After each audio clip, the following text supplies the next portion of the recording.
బాలకృష్ణ 100వ సినిమాకు క్రిష్ దర్శకత్వం వహిస్తాడని ఎవ్వరూ అనుకోలేదు. ముందుగా ఈ సమాచారం బయటికి వచ్చినప్పుడు జనాలు అస్సలు నమ్మనే లేదు.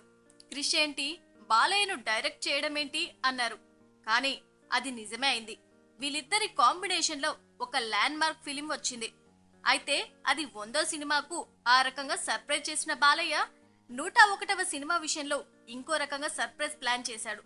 ఎవరు ఊహించని విధంగా తమిళ సీనియర్ డైరెక్టర్ కెఎస్ రవికుమార్ దర్శకత్వంలో సినిమా చేయడానికి రెడీ అయిపోయాడు బాలయ్య. క్లాస్ గా ప్రయోగాత్మకంగా సినిమాలు తీసే క్రిష్ మాస్ సినిమాలు చేసే బాలయ్యను ఎలా చూపిస్తాడు, ఆయనతో ఎలాంటి సినిమా తీస్తాడు అని జనాలు ఆశ్చర్యపోయారు. కానీ అతడి విషయంలో వ్యతిరేకత ఏమీ లేదు. కానీ కెఎస్ రవికుమార్ విషయంలో మాత్రం నందమూరి అభిమానులు ఏమంత పాజిటివ్ గా లేరు. ఇంతకు ముందు సింహతో చాలా ఏళ్ల తరువాత హిట్ కొట్టి ఊపిలోకి వచ్చిన బాలయ్య దాసరి నారాయణరావు లాంటి సీనియర్ డైరెక్టర్ తో పరమవీర చక్ర చేసి దారుణమైన ఫలితాన్ని అందుకున్నాడు. దాసరి ఒకప్పుడు ఎంత గొప్ప డైరెక్టర్ అయినా కావచ్చు, కానీ ఆయన అవుట్డేట్ అయిపోయారు. సినిమాపై ఆ ప్రభావం పడింది.